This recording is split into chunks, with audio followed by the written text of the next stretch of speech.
저는 어렸을 적 이 교회에서 사고를 칠 뻔한 아이 중 한 명이었습니다. 지금 아마 여기 우리 서로랑 사랑이가 우리 아이들이 있는데요. 아마 이 나이대였던 것 같습니다. 저는 이 본당 뒤에나 이 교회에 숨겨진 공간이 있으면 그곳에 들어가서 친구들과 우리만의 이 아지트를 만들었습니다. 그래서 그 안에서 뭐 비밀 얘기도 하고 뭐 진실 게임도 하고 또 한 번은 이 촛불을 켜면서 이야기를 했다가 교회를 홀랑 태워 먹을 뻔한 적도 있습니다. 그리고 이건 조금 혼나야 되는 일이긴 한데요. 그 교회 창고에서 그 몰래 이 음료수를 빼먹기도 이렇게 했습니다. 그리고 예배 시간이 끝나면 바로 PC방으로 달려가서 열심히 게임을 하고 또 게임 마치고 오면 교회 와서 컵라면을 먹고 또 뭐 유치부실이나 유년부실에서 이게 축구를 하거나 뭐 족구를 하고 그러다가 뭐 형광등이나 뭐 거울을 깼던 적도 여러 번 있습니다. 이랬던 저였는데 그 예배 시간에 꼭 참여하고 싶었던 것이 하나가 있어요. 혹시 그게 무엇인지 아시나요? 성찬식이었습니다.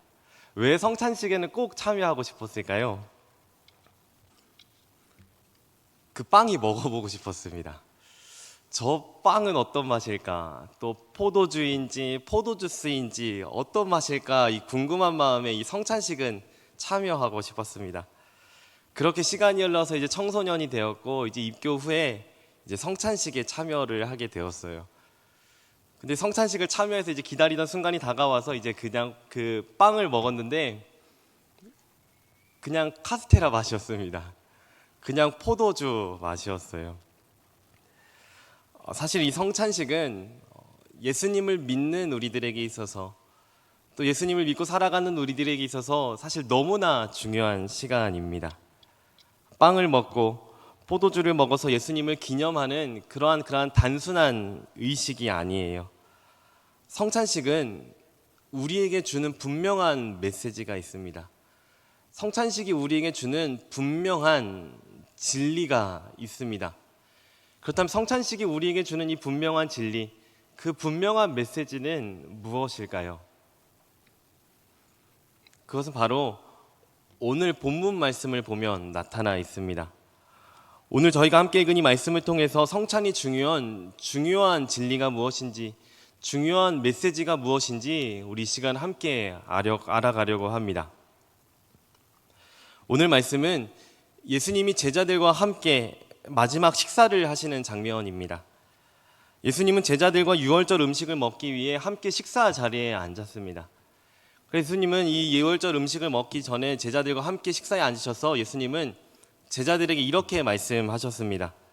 내가 고난을 받기 전에 너희와 함께 이 유월절 음식 먹기를 원하였다. 내가 고난을 받기 전에 이 유월절 음식을 너희와 함께 먹기를 원하였다라고 말씀하셨습니다. 그러면서 예수님은 기도하시고 떡을 떼어주시면서 이것은 너희를 위하여 주는 내 몸이다. 이를 행하여 나를 기념하라 라고 말씀하시면서 떡을 떼어 제자들에게 주셨습니다. 그리고 예수님은 잔을 들어서 이것은 너희를 위하여 주는 내 피, 새 언약이다. 너희를 위하여 붓는 것이다 라고 하면서 제자들에게 잔을 주셨습니다. 예수님께서 제자들과 마지막 식사를 하는 것을 오늘 말씀을 통해 우리는 볼 수가 있습니다. 이것을 우리는 예수님의 마지막 만찬이라고 부르기도 하고 또 성만찬이라고 부르기도 합니다. 오늘을 살아가는 우리는 그것을 기억하기 위하여서 또 기념하기 위하여서 우리는 오늘날 교회에서는 성찬식, 성만찬을 진행하기도 합니다. 예수님이 제자들과 함께한 이 성만찬은 단순한 의식이 아닙니다. 예수님이 제자들과 함께하는 이 성만찬은 단순한 의식이 아니라 피로 맺어진 언약 공동체라는 사실을 우리에게 분명히 이야기합니다. 피로 맺어진 언약적 공동체라는 것을 분명히 이야기합니다. 오늘 이 시간 우리가 함께 나눈 이 말씀을 가지고 예수님의 희생의 피로 맺어진 언약 공동체인 우리에게 주시는 메시지가 무엇인지, 그리고 이 말씀을 가지고 우리가 어떻게 살아가야 하는지 우리 시간 함께 알아가려고 합니다. 첫 번째로 이 성만찬은 생명의 언약을 이야기합니다. 성만찬은 생명의 언약을 우리에게 분명히 이야기합니다. 오늘 말씀을 보면 예수님께서 제자들에게 말씀하실 때 유월절 음식을 먹기를 원하였다라고 이야기를 합니다. 예수님은 제자들과 함께 모였을 때 내가 고난을 받기 전에 너희와 함께 유월절 음식을 먹기를 원하였다라고 말씀하셨습니다. 유월절 기억하고 계신가요? 유월절은 애굽에 종되었던 이스라엘 백성들이 생명을 얻었던 것을 기념하는 절기입니다. 애굽에 종되었던 이스라엘 백성들은 죽음의 위기 앞에 놓였을 때, 이스라엘 백성들이 죽음의 위기 앞에 놓였을 때 이 어린 양의 피로 구원을 받았던, 죽음이 넘어갔던 사건을 이야기합니다. 어린 양의 피로 이스라엘 백성들은 죽음의 위기 앞에 놓였을 때 죽음이 넘어갔습니다. 그들을 향한 죽음이 넘어갔습니다. 죽음이 유월되었습니다. 그래서 이스라엘 백성들은 이것을 기념하기 위하여서, 또 이것을 기억하기 위하여서 하나님께서 종되었던 우리들을 구원하시고 생명을 지켜주시고 죽음이 넘어가게 하신 것을 우리가 기념한다라고 해가지고 지키는 것이 바로 이 유월절이었습니다. 그런데 이 유월절이 과거에 있었던 구원의 사건을 기억하고 기념하듯이 오늘 말씀에서 나타나는 이 유월절 음식을 먹는 예수님의 성만찬은 제자들에게, 그리고 오늘을 살아가는 우리들에게 중요한 메시지를 줍니다. 이것은 오늘을 살아가는 우리가 앞으로 기억해야 하고 기념해야 하는, 또 감사해야 하는 새롭고 놀라운 이 언약의 메시지입니다. 생명의 언약을 이야기하는 겁니다. 예수님은 제자들에게 이는 너희를 위하여 주는 내 몸이다 라고 말씀하시면서 떡을 떼어서 주셨습니다. 또 예수님은 잔을 들고 주시면서 내 피로 세우는 새 언약이다, 너희를 위하여 붓는 것이다 라고 말씀하셨습니다. 너희를 위하여 주는 내 몸이다 라고 말씀하시면서 떡을 떼어 주는 것, 그리고 내 피로 세우는 새 언약이다 라고 하시면서 잔을 주시는 것, 이게 어떤 것을 의미하는 걸까요? 이것은 내 몸이다 라고 하면서 떡을 떼어 주시는 것과 이것은 내 피로 세우는 새 언약이다 라고 하면서 잔을 주시는 것, 이것이 의미하는 것은 무엇일까요? 이것은 예수님이 자신의 몸이 찢기고 피가 흘려질 것을 말씀하시는 겁니다. 예수님께서 희생과 고난을 당할 것을 말씀하시는 거예요. 예수님은 자신의 피가 살이 찢기고 피를 흘리는 것, 희생과 고난 당하실 것을 예수님은 제자들에게 말씀하시는 겁니다. 근데 예수님께서 이렇게 말씀하실 때 누구를 위하여 한다라고 말씀하시나요? 누구를 위하여 이렇게 한다라고 말씀하시나요? 너희를 위하여라고 말씀하십니다. 너희를 위하여. 예수님은 너희를 위하여 살이 찢기고 피를 흘리실 것을, 너희를 위하여 희생과 고난 당하실 것을 예수님께서는 말씀하시는 거예요. 왜 너희를 위하여라고 말씀하셨을까요? 왜 너희를 위하여 살이 찢기고 피를 흘리고 희생과 고난 당한다라고 말씀하셨을까요? 왜 그러셨을까요?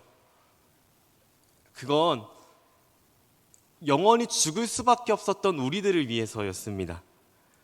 영원히 죽을 수밖에 없었던 우리들을 위해서입니다. 영원히 죽을 수밖에 없는 우리에게 생명을 주시려고, 생명의 언약을 세우시려고, 생명의 언약을 지키시려고 예수님께서는 그렇게 말씀하시는 겁니다. 생명의 언약을 세우시기 위해 몸을 주시고 피를 흘리신다라고 예수님께서 말씀하신 거예요. 그런데 예수님께서 지금 이렇게 말씀하신 상황은 어떤 상황이었나요? 예수님께서 제자들에게 떡을 떼어주고 피를 흘린다, 잔을 주시면서 하셨던 이 상황, 예수님과 제자들과 마지막 식사를 하던 상황은 어떤 상황이었나요? 예수님은 고난과 죽음을 앞둔 상황이었습니다. 예수님은 고난과 죽음을 이 앞둔 상황에서, 고난을 받기 이전의 상황 속에서 예수님은 제자들과 함께 하시면서, 제자들에게 떡을 떼어 주시면서, 제자들에게 잔을 주시면서 함께 식사 자리를 했던 겁니다. 자신의 죽음과 고난을 앞뒀는데 예수님께서 왜 이 자리를 만드셨을까요? 예수님은 고난과 죽음을 앞뒀는데, 희생과 고난 받을 것을 자리였는데, 왜 예수님은 제자들과 함께 하시면서 함께 떡을 떼며 함께 잔을 나누며 왜 자리를 가지신 걸까요? 왜 예수님께서 왜 함께 하신 걸까요? 왜, 그리고 이 말씀을 왜 주신 걸까요? 그건 예수님과 함께하는 그 자리가, 예수님과 함께 떡을 떼고 잔을 나누는 그 자리가 너무 중요한 자리였기 때문입니다. 너무나 필요했던 자리이기 때문입니다. 너무나 중요한 사건이기도 하고 너무나 중요한 시간이었기 때문에 예수님은 죽음과 고난을 앞둔 이 상황 속에서 제자들과 함께 하시면서 떡을 떼면서 잔을 나누시면서 예수님은 생명의 언약을 세우셨습니다. 성만찬은 예수님이 제자들과 함께하는 그 식사의 자리는 자신의 죽음을 앞둔, 자신의 또 죽음을 통해 생명을 얻게 될 것을 말씀하심으로 하나님 나라가 세워지고 확장되는 것을 말씀하시는 자리였습니다. 예수님과 제자들이 함께하는 이 성만찬의 자리는, 이 성만찬은 자신의 죽음을 통해 생명을 얻게 될 것을 말씀하시는 자리였습니다. 자신의 죽음을 통해, 제자들을 통해 하나님 나라가 세워지고 하나님 나라가 이루어지는, 하나님 나라가 확장되어지는 이 생명이 나타나는, 생명이 넘쳐나는 그러한 생명의 식탁의 자리였습니다. 뿐만 아니라 이 성만찬은 고난과 죽음을 앞둔 예수님의 자기 내어줌의 자리였고, 예수님의 죽음을 전제로 하는 이 사랑의 언약이었습니다. 예수님은 자기 내어줌의 자리를 통하여서, 또한 자기의 생명의 내어줌을 통하여서 우리에 대한 사랑을 주님께서 보여주신 겁니다. 자신의 살이 찢기고 피가 흘려 맺어진 이 생명의 언약이라는 것을 예수님은 이 성만찬을 통하여서 다시 한 번 더 보여주시고 말씀해 주신 겁니다. 예수님은 이 성만찬을 통해, 자기의 내어줌을 통해 우리를 향한 사랑을 보여주셨습니다. 우리에 대한 사랑을 약속하셨습니다. 영원히 죽을 수밖에 없었던 우리들을 위하여서, 죄로 인해 죽을 수밖에 없었던 우리를 위하여서 자신을 내어주신 것, 값없는 사랑과 값없는 은혜를 예수님은 말씀해 주시고 보여주신 겁니다. 예수님의 그 값없는 사랑과 은혜로 인해서 오늘 우리가 이 자리에 있습니다. 예수님의 그 놀라우신 사랑으로 인해서, 값없는 은혜로 인해서, 예수님의 그 내어줌을 통하여서 우리가 이 자리에 있는 겁니다. 예수님의 그 사랑과 놀라운 은혜로 우리가 이 자리에서 하나님을 예배할 수 있습니다. 예수님의 그 놀라운 사랑과 은혜로 우리가 하나님의 자녀로 살아갈 수 있고, 우리가 하나님을 예배할 수 있고, 하나님을 찬양할 수 있고, 다시 한번 말씀 앞에 나아갈 수 있는 겁니다. 이렇게 될 수 있는 것은 우리를 위해서 이 땅에 오신 예수님의 값없는 사랑과 은혜이기 때문입니다. 예수님의 값없는 사랑과 은혜로 우리가 이 자리 가운데 있는데, 예수님의 그 놀라우신 사랑과 은혜를 늘 기억하며 살아가고 계신가요? 우리를 위해 이 땅에 오셨고 우리를 위하여서 고난과 희생을 당하셨는데, 예수님의 값없는 은혜로 우리가 이 자리에서 하나님을 예배하고 하나님의 자녀로 살아갈 수 있는데, 혹시나 우리는 그것에 대한 감사함을 모르고 예수님의 값없는 은혜를 값없게 만들고 살아가고 있는 것은 아닐까요? 우리를 향한 이 놀라우신 은혜를, 값없는 은혜를 혹시 값싸게 여기고 있는 것은 아닐까요? 만약 그러한 모습이 우리들 삶 가운데 비춰지고 있다면, 만약 우리들의 삶 가운데 그런 모습이 있다면 이 시간 회개하며 나아가는 저희 모두가 되기를 바랍니다. 근데 회개는요, 진정한 회개는 우리가 죄를 고백하는 것으로만 끝나지 않고 다시 똑같은 죄를 범하지 않는 것, 하나님 앞에 나아가는 것이 진정한 회개인 줄을 믿습니다. 이 시간 우리들의 모습 속에서 은혜를 값없게 여기는 모습이 있다면 그 모습은 내려놓고 우리를 위한 이 땅에 오신, 고난과 희생을 당하신, 죽음을 당하신 예수님께 감사하며 나아가는 저희 모두가 되기를 소망합니다. 두 번째로, 성만찬은 피로 세워진 공동체적 언약이다라는 것을 말씀하고 있습니다. 성만찬은 피로 세워진 공동체적 언약을 이야기합니다. 이 성만찬은 나 혼자만의, 이 개인만의 구원을 확인하는 자리가 아니라 공동체가 하나가 되는, 공동체가 하나의 공동체가 되는 은혜의 사건입니다. 우리 성찬식 할 때를 한번 생각해 볼까요? 성찬식 할 때 우리는 떡을 떼고 또 떡을 먹고 포도주를 마십니다. 그때 우리는 나를 위해 내어주시고 또 나를 위해 피를 흘리신 예수님을 기억하고 기념하죠. 근데 우리는 여럿이어도 여러 명이어도 그리스도의 몸된 떡 하나를 먹습니다. 우리는 여러 명이어도 여럿이어도 그리스도의 몸된 떡 하나를 먹습니다. 그것은 우리가 여러 명이어도 그리스도의 몸된 떡 하나를 먹는다라는 것은 우리가 하나의 몸이다라는 것을 이야기합니다. 우리가 그리스도의 피에 참여하는 것도 마찬가지입니다. 우리가 여러 명이어도 여럿이어도 우리는 한 분이신 그리스도 예수의 피에 참여합니다. 우리가 여러 명이어도 한 분이신 예수님이 그리스도의 피에 참여한다는 것은 그것은 우리가 하나라는 것을 이야기합니다. 즉 예수님의 피로 맺어진 우리는 언약적 공동체, 언약 공동체라는 것을 우리는 이야기할 수가 있습니다. 우리는 예수님의 피로 세워진, 피로 맺어진 언약적 공동체입니다. 예수님은 영원히 죽을 수밖에 없는 자를 위해서 희생하셨습니다. 나를 위해서 죽으신 거예요. 그런데 예수님은 나만이 아니라, 나의 구원만이 아니라 내 옆에 있는 사람을 위해서도 죽으셨습니다. 우리를 위해서 죽으셨어요. 즉 우리는 예수님을 믿는 우리 대림 공동체는 예수님의 피로 맺어진 공동체라는 것, 예수님의 피로 맺어진 가족이다라는 것을 우리는 분명히 알아야 합니다. 예수님의 피로 맺어진 우리는 공동체라는 것, 가족이라는 걸 우리는 분명히 믿어야 합니다. 예수님은 제자들을 식사 자리에 앉히시고 떡과 포도주를 나누셨습니다.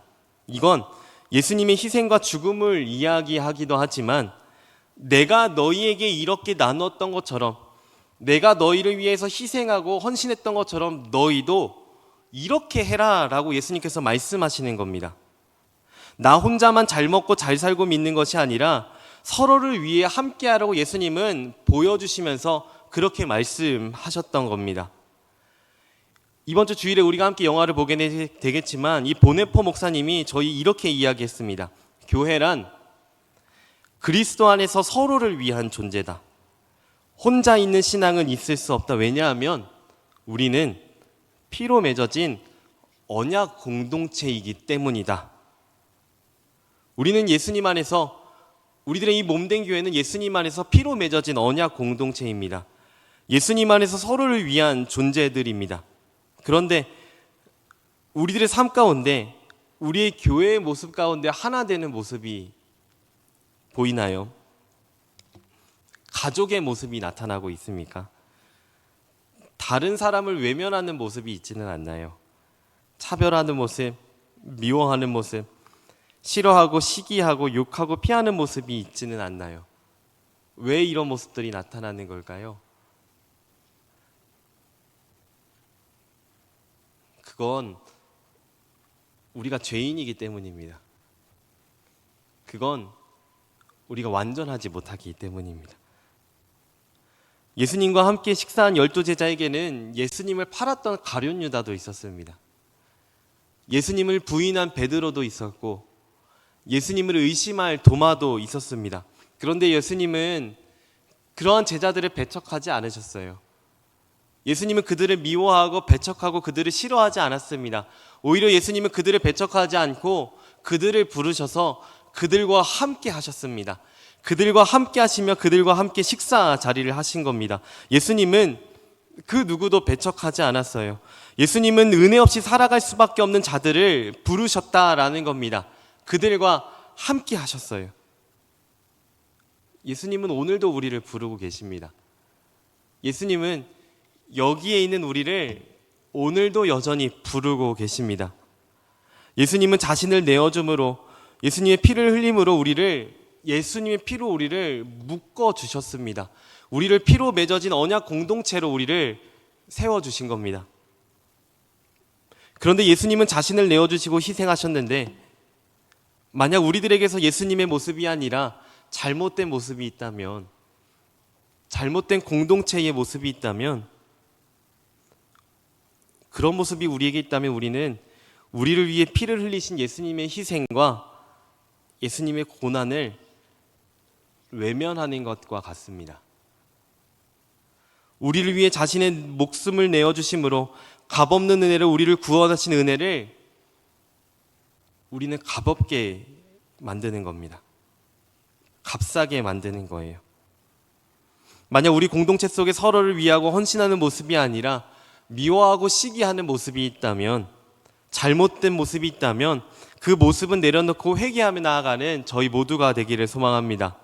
예수님의 희생의 피로 우리가 언약 공동체로 맺어졌다는 것을 기억하면서, 감사히 여기면서, 서로를 위하면서, 서로를 위해 헌신하면서, 희생하면서, 서로를 아껴주면서, 서로를 위해 함께 나아가는 피로 맺어진 아름다운 공동체의 모습을 회복하며 나아가는 저희 모두가 되기를 간절히 소망합니다. 우리 말씀을 맺겠습니다. 예수님의 희생의 피로 맺어진 언약 공동체인 우리는 나 혼자만이 아닌 함께 자라가야 합니다. 서로를 위하여서 함께 살아가야 됩니다. 예수님이 자신을 내어주고 희생하고 헌신하신 것처럼 우리도 그렇게 해야 됩니다. 우리의 모습이 달라도, 우리의 모양이 달라도, 우리가 살아가는 환경과 모든 것이 달라도 우리는 예수님의 희생의 피로 맺어진 공동체라는 것, 가족이라는 것을 기억하면서 서로를 위하고 헌신하며 나아가는, 또 사랑을 나누며 나아가는 저희 모두가 되어야 합니다. 예수님께서 그러신 것처럼, 예수님께서 자신을 내어주신 것처럼, 제자들을 위하여서, 공동체를 위하여서 자신을 내어주시고 헌신하신 것처럼 오늘 여기에 있는 우리도 예수님처럼 자신을 내어주고 헌신하여 공동체를 모이기에 힘쓰는, 또 함께 자라가기에 힘쓰는 저희 모두가 되기를 간절히 소망합니다.